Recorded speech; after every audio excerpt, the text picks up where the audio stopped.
Good evening, ladies and gentlemen. Welcome to the show tonight. We have a special guest on the show tonight, JP. Been knowing this gentleman for some years now. We're going to bring JP on and allow him to introduce himself and what he does.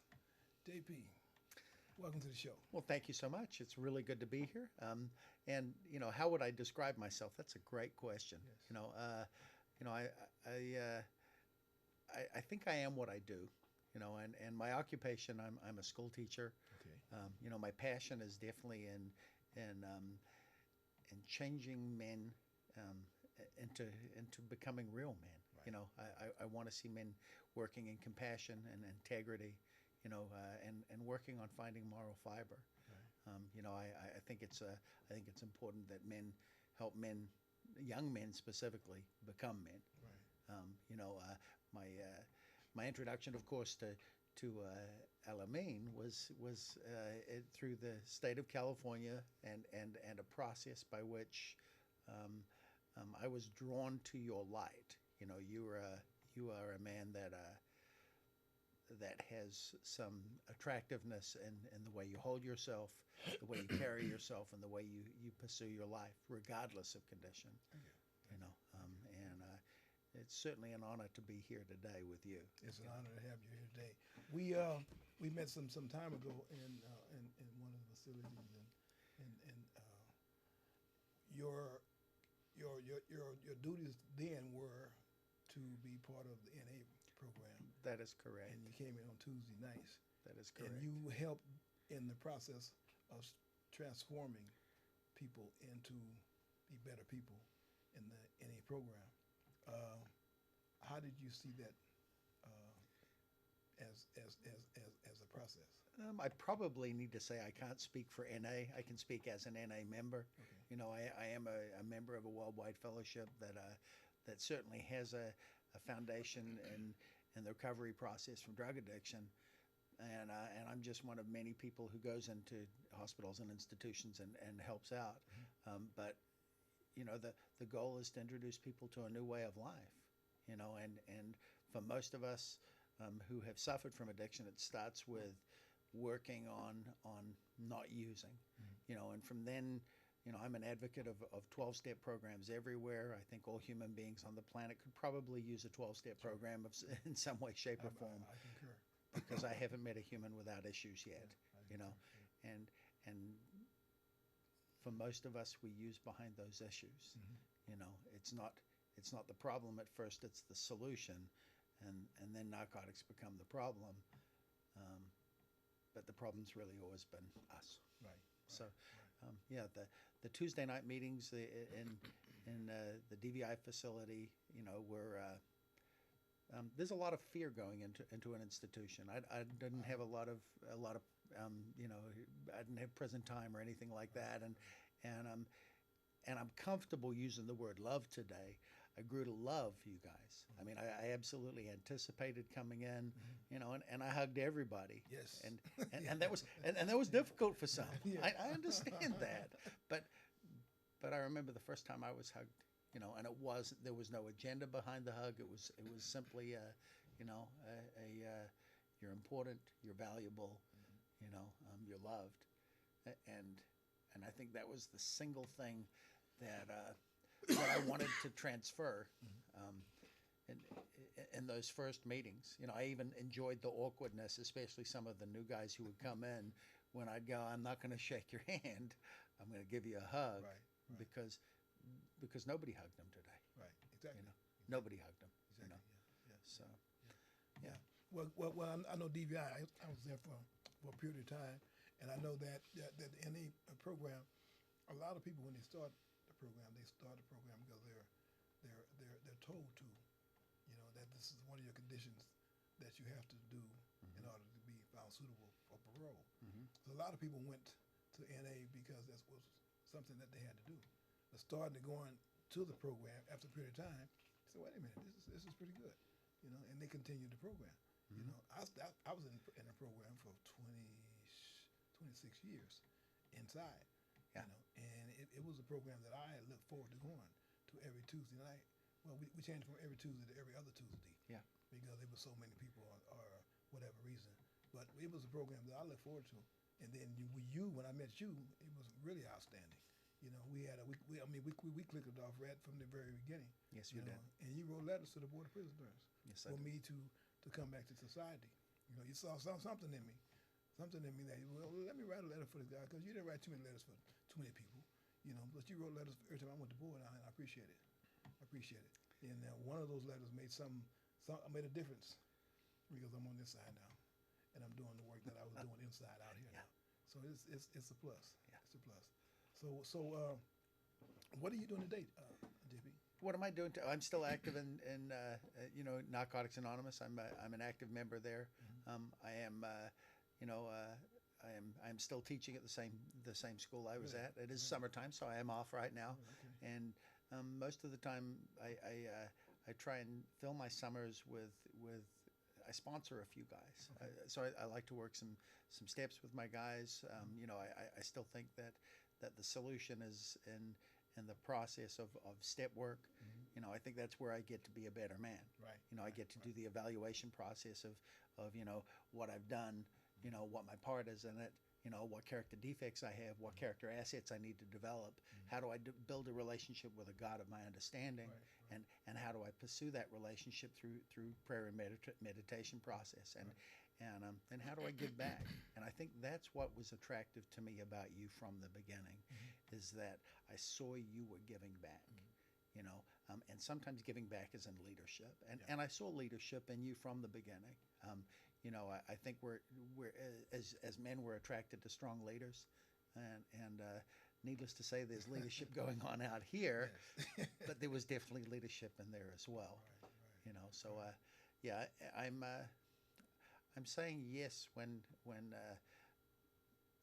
I sometimes want to say no. You know, and I've never been disappointed when I say yes when I want to say no. Right. You know, it's kind of Well, exciting. Well, you know, it's all about giving back. You know, once we have, they say what the word they say, play it forward. You know, once you get it, you have to give it away. You know, and I believe that if you don't give away while you're here and you take it with you, you'll be punished for it.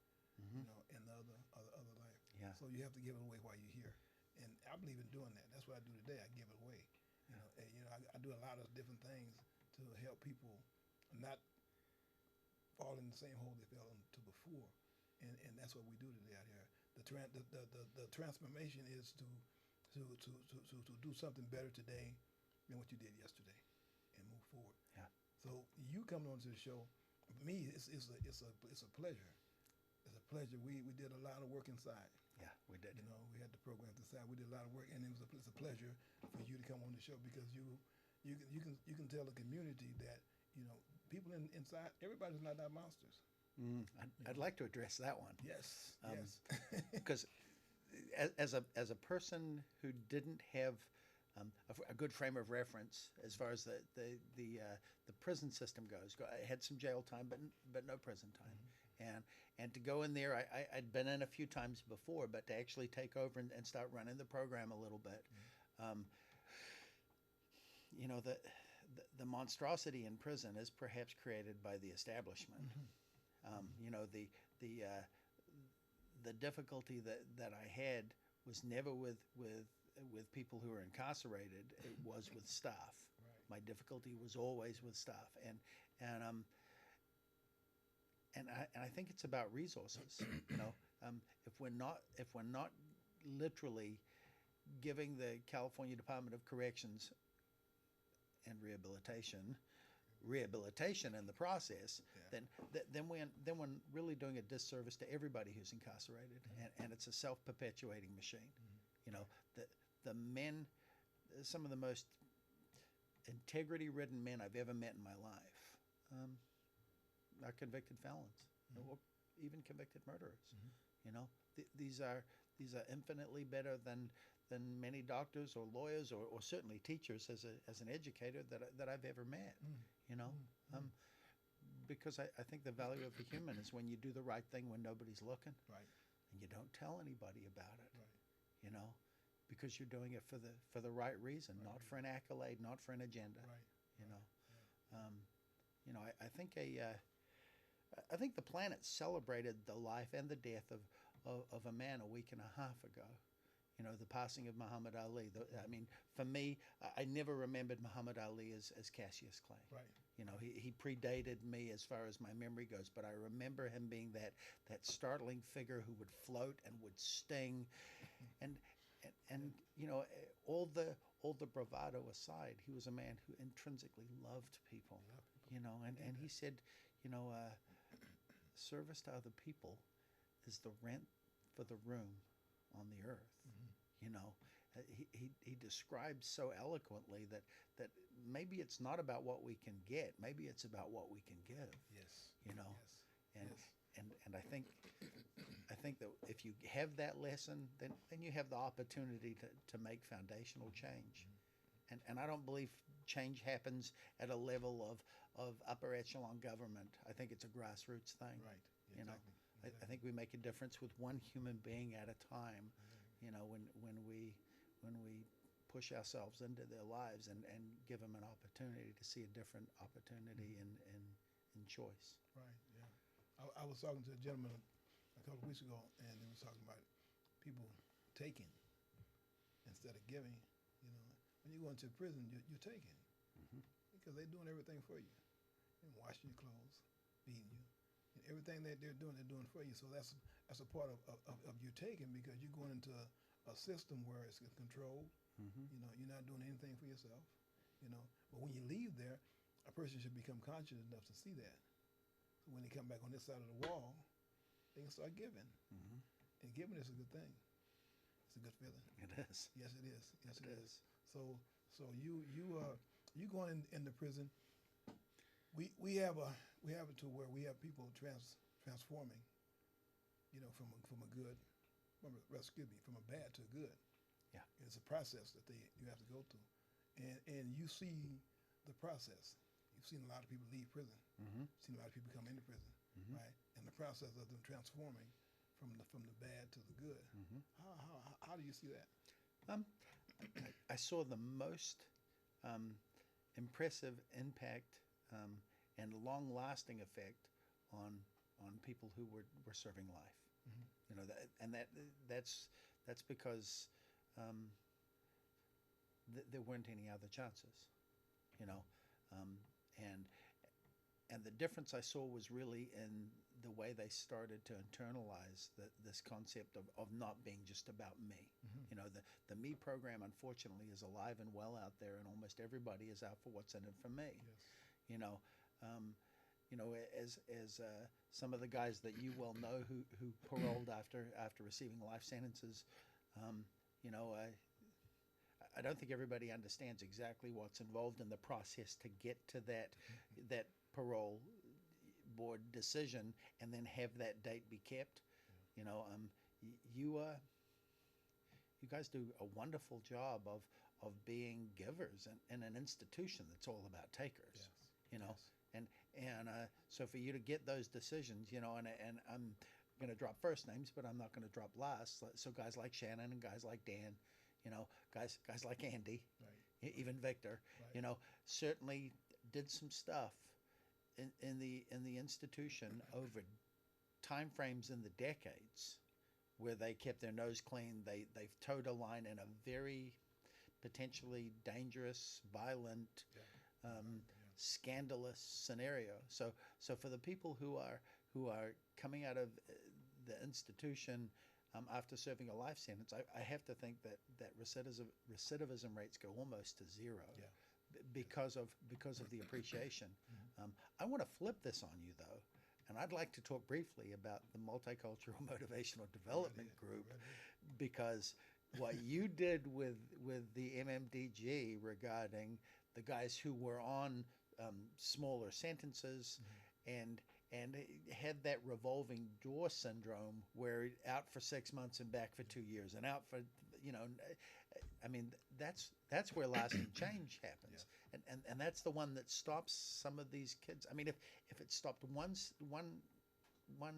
human being from having to serve, you know, 20 to life or 25, then it was worth it. It was worth it. You Yes. know, Yes. for those of you who aren't aware, the Multicultural Motivational Development Group is something that is your baby. Yes.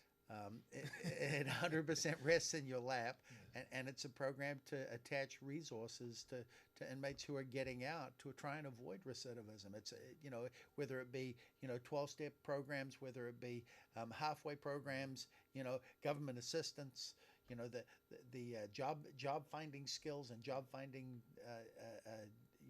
assistance from programs. Yeah. I mean, what you did was incredible. Yeah. Well, we had a we had a vision that we didn't want people to go home and come back. We didn't want people to leave prison the same way they came in. Yeah. We wanted to leave differently because if they go home different, they got something else to look forward to. Yeah. They don't have to climb in somebody's window Yeah. and take the VCR. I see an old lady walk down the street and snatch a purse. So we wanted them to go home different, and that's what we did. Beautiful. We accomplished that. We Beautiful. made a difference with that, and it's still going on to this day. So God is good. Yeah. Every day. Good. Yeah. Well, I appreciate you, JP. Really. I mean, you don't know what you did for me inside. You really don't. You don't have a clue. You made a big difference in my life. I'm going to flip that one on you and say you don't know what you did for me either. I mean, the beautiful thing here is that this is a two-way thing. Yes. I never left DVI not appreciating what you guys walked through to go to a meeting. The process of getting stripped out is, I mean, the coffee's just not that good, especially with that water. Really especially with that water. But just the fact that I get to walk out those gates because I for me to be a giver, I had to be a taker for a long time, LME. I had to be, I did horrible things that I knew were wrong when I did them, but behind an addiction to something that I couldn't control, and I kept trying to control it. I think I owe society a debt, and I don't. Well, the debt that you owe society, you're making that debt. Every time you go into that school and deal with those hard heads on a daily basis, you're making your debt up. Because that's a job. That's a job going to a school with the youngsters that don't care about themselves, their mother, their grandmother, anybody. You're making a because you're making a difference. God is good All the time. all the time. So yes. Well, and I think he has a sense of humor. Yes. Because Has to. I mean, I get to work with knuckleheads. I don't have to. I get to. Right. I get to work with 7th and 8th graders who are struggling. And I'm a believer that human beings are generally good. There are no bad humans. There are just bad decisions. Right. Exactly. There are just bad decisions, and sometimes I think my job is taking murderers and turning them into car thieves. Yes. And that makes a big difference. It makes a big difference. People can survive losing a car. Yes. They can. A life, no. No. It goes on. And that has ramifications in the victim's life and in the person who carries out the crime's life. Right. Right. I think that every single day I go to work, I make some sort of a difference. Most of the time, I don't realize it. Most of the time, I don't realize that I may have, and I'm keenly aware that every day I can make, I can give my students a lifelong memory. So what I say and what I do are really important. Very important. Very important. Yes. My administrator at school would want me to say that I want to make sure my kids have been exposed to all the standards in the academic content area. I want them to be better people when they leave my class. There you go. I mean, you do make that difference in their lives. You might, like you say, you may not never know. Yeah. Some may come back and tell you years down the line, JP, you made a difference. Yeah. Look what I'm doing now. I got a family, I got kids. Yeah. Good job on a Fortune 500 company. Yeah. You never know. Yeah. But you make a difference. Believe me, you do. You made a difference inside. When you used to come into the NA program on Tuesday night, people were coming down the hallway talking about, man, I hope JP's here tonight. Yeah. Man, we walk in, JP, oh man, I should have stayed to myself.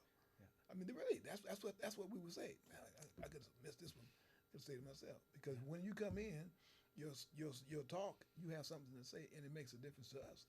Because we got to go back to that madness. Yeah. Right? And that little time that we had spent in that room, it makes a big difference, man. Yeah, so you made a big difference in a lot of lives. Yeah.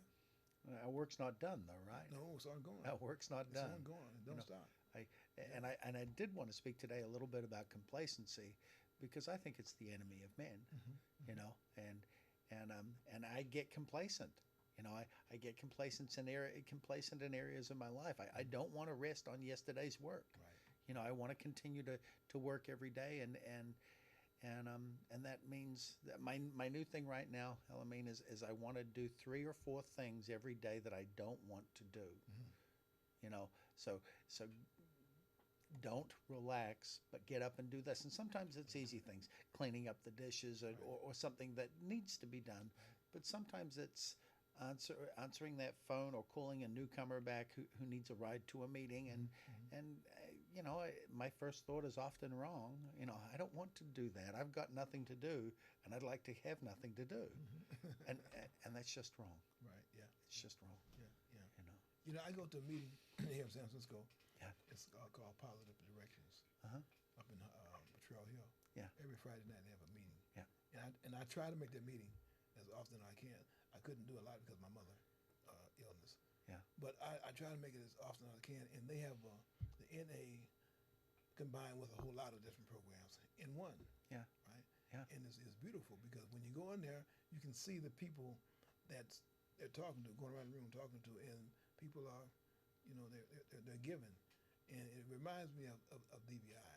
Yeah. You know, because people go around and they talk and they say different things about what's going on in their lives. And it, like I say, brings me back to DVI. This is a good thing. And like I said, I try to go every Friday, and it keeps me grounded. Excellent. It keeps me grounded. You know, I know what I have to do. I got to keep doing what I'm doing, moving forward, and never touch anything ever again in life. Yeah. Yeah. Yeah. Well, I like what it says on your card because it says just for today. Just for today. And just for today, let's not use anything, Anything. including people or gambling or sex or food or anything. Let's not use anything to make us feel better. Right. You know, let's work on ourselves. Yes. You know, Yes. I like to tell the guys I work with that I've never mowed somebody else's lawn or raked their leaves and got done with it and been like, man, that was a waste of time. Yeah. I always get done with it and I get to go, man, that feels really good. Yeah. I did something positive for another human being. Right. Yeah. You know, I'm a guy who's got a history.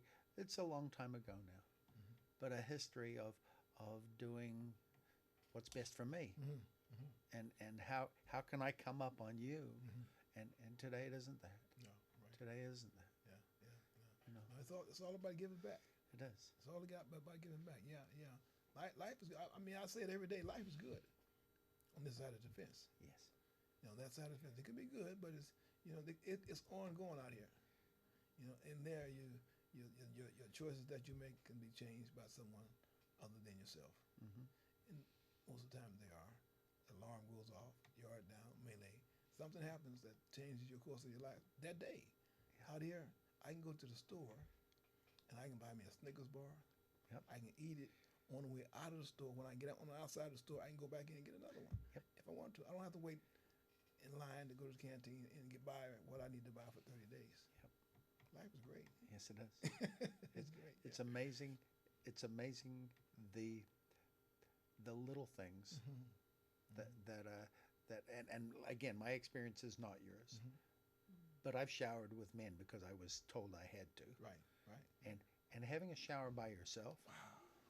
or Goodness. or using the restroom Oh, by yourself my goodness. is Taking your time. spectacular. Yes. You know, Yes. having a room in which nobody else is snoring but me. Yes. Yes. That's pretty It's great. spectacular. It's And there isn't a restroom in that room. No. You know, No. It's great. it's It's great. It's great. It really is. it's easy to be appreciative. I use Forrest Gump. Yeah. Life is like a box of chocolate. You never know what you're gonna get. Never do. You know, it's Never great. do. Yeah, on this side of the fence. Yeah. You know, so we enjoy what's been given us. You know, more today than yesterday. Yeah. Right. And tomorrow's gonna be better than Yeah. today. And we're gonna move on every day. It's gonna be better. Yeah. You know, because it's work in progress. It's work in progress. So I tell everybody that's inside to kind of focus on what you need to do to get out here, because when you get out here, it's nothing like you've ever had before. Nothing. Every dream that you dreamed, where you were different places and doing different things, it can happen on this side of the fence. So how are you different than most of the young men who are getting out after serving much shorter sentences? How are you different? I'm different because of the understanding I have about life today, opposed that I had before I went. I understand family is the most important thing in the world. Without family, you have nothing. If you have a difference with an individual, resolve that. You resolve. Don't go to sleep with mad at anybody, because you might not wake up the next morning. Road rage is not even in me.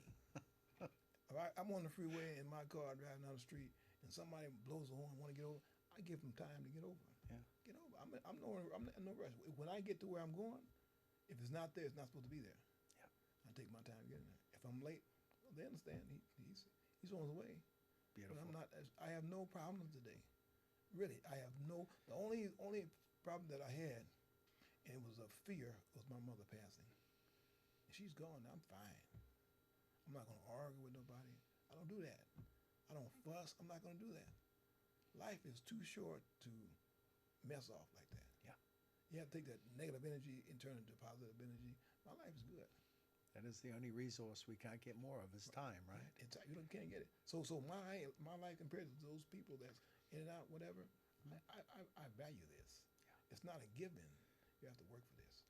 So as far as resources out here for those young men getting out, what is it that you had that they could have but maybe don't utilize?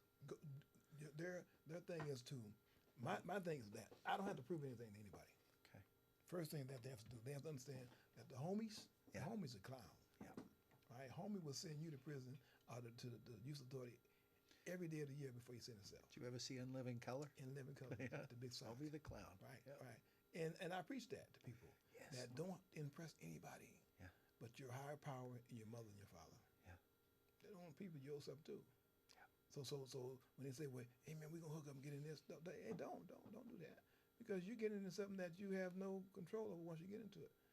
Right? You owe something to the person that said, hey, do this. And you gotta do that. If you don't, you gotta answer, you gotta suffer the consequences. So don't get in something that you don't know nothing about. You know about your family. You know, when you get in trouble, the only person you can call your mother and father. You know, if you call homie, the phone might be cool the first time, but the second time you call, it's cut off. You can't call. So don't get caught up in madness that you can't get out of. You know, you got family. It's cool. You have arguments bigger. Okay, but that's expected in the family. But don't go to sleep mad. Yeah, life is great. Just get an understanding of who you are today, and don't worry about tomorrow, because tomorrow is gone. It's past tense. Put it on the shelf. History. Right? Worry about today and worry about tomorrow. So don't come out of the penitentiaries. Don't come out of the youth guidance centers thinking that you owe your homie something, because they weren't there for you when you went. Right? Get an understanding why you're in there. You know, who's there for you. Read your letters. See how many letters you get. See how many birthday cards you get. See how much money you get on your books and who it's coming from. It ain't come from homie clown. No. Right? So value what you have. You have family. Value that. Value that, because when family's gone, it's gone. It's over with. But if you burn a bridge, be able to go back across the bridge, clean it up. Call your family members, write letters, you know, say what's in your heart. And if you burn the bridge down, sooner or later they're gonna read a letter. They're gonna say, "Oh, man, he's serious. He's not just playing." And they're gonna accept you back in. It's that easy, JP. Wow, life is great. It is. Life it is great. Yeah. So we have to do what we have to do on this side, and give it to the guys on that side, and allow them to read and see what we're saying. I was telling the imam that the best person to go inside and tell a story to inside is me. They don't want it from a person that went to a university. No. They don't want it from somebody that read a textbook. No. They want somebody that's been in the trenches just like them. I tell the truth. I don't tell nothing that's false. You see, anything that I tell you can bet your bottom dollar. It's not sugar-coated. It's not watered down. I'm going to tell you the truth. Right? Life is great. So what will it take for that to happen again? It's going to happen. I'm working on it as we speak. Excellent. Yes, I'm working on it. Excellent. Yeah, I'm going back. I have to go back. I got a program that's still going on. I have to go back. I got to be part of that program. Is the multicultural motivational development group still going on? Yes. It is? And DVI? Yes. Fantastic. And who's running it Yes. now? A brother named Mubashir and Stretch. Really? Oh, Yes. I remember Stretch. Stretch is on his way home. He got found suitable. Matter of fact, Stretch should be home now. Really? Yes. Wow. Yes. So I don't know who's second in charge, but a brother named Mubashir is in charge right And now. is Bill still? Bill is still part of it. Okay. Fantastic. He's still part of it. Yeah. Fantastic. So the program is still going on. They said they got different people coming in as it was when I left. You know, the pro Yeah. agency, she still goes in periodically. Okay. You know, so yeah, it's still going on. Wow. Yeah. That's fantastic. We're doing what we can from outside to help inside. So as far as outside resources for those inmates coming out, Okay. is that something you're involved in now? Yes. Okay. Yes. Yeah. We have a transitional housing program that I'm about to start. I'm in the process of retaining the building. You know, we talked to real estate last week, agent last week, and they're trying to find us a building here in San Francisco that we can open for people, long-time offenders, come off in prison, 20 years or more, and we have a board of directors with have the 501c state and federal number. We just got that a few weeks Okay. ago. You know, Yeah. so everything's legit. Wow. Yeah. So I'm burning rubber. Wow. I'm not just standing still. That's you know. beautiful. And this is the program. We had to change the name for multicultural motivation development. We changed it to multicultural metamorphosis. Okay. That's the name right. of the program. That's right. Yeah. So we still have multicultural because we want everybody to be involved in it. Yep. Right. But we had to change it to metamorphosis. Okay. Multicultural metamorphosis. So yeah. And then I work for a Talib Collective out of Fremont. Yep. It's a reentry program. Yeah. You know, we have matter of fact, we have a Circle tomorrow here in San Francisco. Okay. And we're doing work. Yeah. That- We got to give back. And it's such honorable work. Yes. You know, yes. I mean, yes. the reality is that it's in widows, orphans, and people in prison that we need to do our work. Right. You know, these are the people that are that are most often left out. Forgot about. Yeah. Forgot about. This is why we do this program, JP. So how about this question for people who are family members of incarcerated people? What's the most important thing that they can do, support-wise? Stay in contact. So writing letters, visiting. accepting phone calls. Stay in contact, because you never know. If you don't stay in contact with somebody inside, you never know what's going on with them. Yeah. You don't know whether they just fell off a tier. Yeah. You don't know whether they're injured or whatever. You don't know what's going on, and a lot of stuff happens in prison. Yeah. Right. So the best thing is to visit, answer phone calls, send letters, stay in contact. Right. That's the most important thing that you can do with somebody inside. Because it's very important people understand that sometimes that's a lifeline, right? Yes, it is. It is a lifeline. It is a lifeline because a lot of people in prison, they don't get letters. Yeah. They don't get visits. They don't have people that's in contact with them. It just like when you go into prison, well, you did it and okay, you know. But a lot of people in prison for crimes they didn't commit. Yeah. Right. A lot of people in prison and they were involved in gangs or whatever before they went to prison. Yeah. And they didn't know how to get out. A lot of people don't want to be part of that. Speaking of crimes they didn't commit, Yeah, exactly. Exactly. I'm excited to see where you go next. Yes. I'm excited to see where you go next. Well, see, my thing is like this, JP. I say I have life on my terms now. Yes. Right. Yes, you do. Right. And everything that I do in a strict form to make it right. Mm-hmm. Right. So when I, go in front of these people, I'm gonna make it right because they made it wrong for so long for me, 27 years. Yeah. Right. So I'm gonna make it right. Yes. And somebody got to answer for this. And somebody should. Yes. And somebody should. Rightfully. You know. And in Narcotics Anonymous, we talk about aligning ourselves with God's will. Mhm. You know, and what I love about you the most is that you are God-centered. You know, it's. I mean, that may well be the light that you emanate. You Yes. know, Yeah. Thank you. it's a beautiful thing. Thank you. I appreciate It's that. a beautiful Thank you. thing. I appreciate that. Yeah. Thank you. Well, JP, we're gonna have to come to the end. Okay. I appreciate you being here immensely. You don't know how much. You drove from where you came from here, and it's a pleasure. and we're gonna bring you back in some months I would love that. because we want to know. We want the community, we want society to know what kind of people that we deal with. Absolutely. People, this program is for life. And long-time offenders come home from prison. And we want the community to know that they were once monsters. That when they went into prison, they weren't temporarily insane. Yeah. But when they went in, they got their sanity back. Yeah. And they got people in society that went insane and never came back. Never. Right. Right. So we want to know. We want them to know the difference between somebody that goes in for a heinous crime or whatever crime they commit, and they go in, they do the metamorphosis in prison. They rehabilitate themselves. CDC don't do it. Yeah. They CDC doesn't. No, they don't do it. They rehabilitate themselves to become the kind of person they are now, and they come back to society, and they want to be law-abiding citizens. Everybody in prison going to get out one day, either with a tag on their toe or upright. Yeah. The ones that come out upright, we want them to come out different from what they was when they went in. Exactly. And we want society to know that this program is the program that we want you to know that people coming home, they need another chance. They need a shot at getting it right and being part of this world again because they coming home in large numbers now. So we have to give them an opportunity to come home and be accepted. Give them a shot. Give them a chance. Everybody deserves a chance. Everybody, I believe, is salvageable. Everybody. Some takes longer than others, but everybody is salvageable. So allow them to come home and be part of the society. Allow them to come back into your community and be part of your community. Guarantee you they'll be different from they was when they went to prison. Absolutely. So we want to thank you, JP, for coming on this evening. Thank you so and much. we're going to have you back in some months. Fantastic. Thank you. Thank you again. All righty.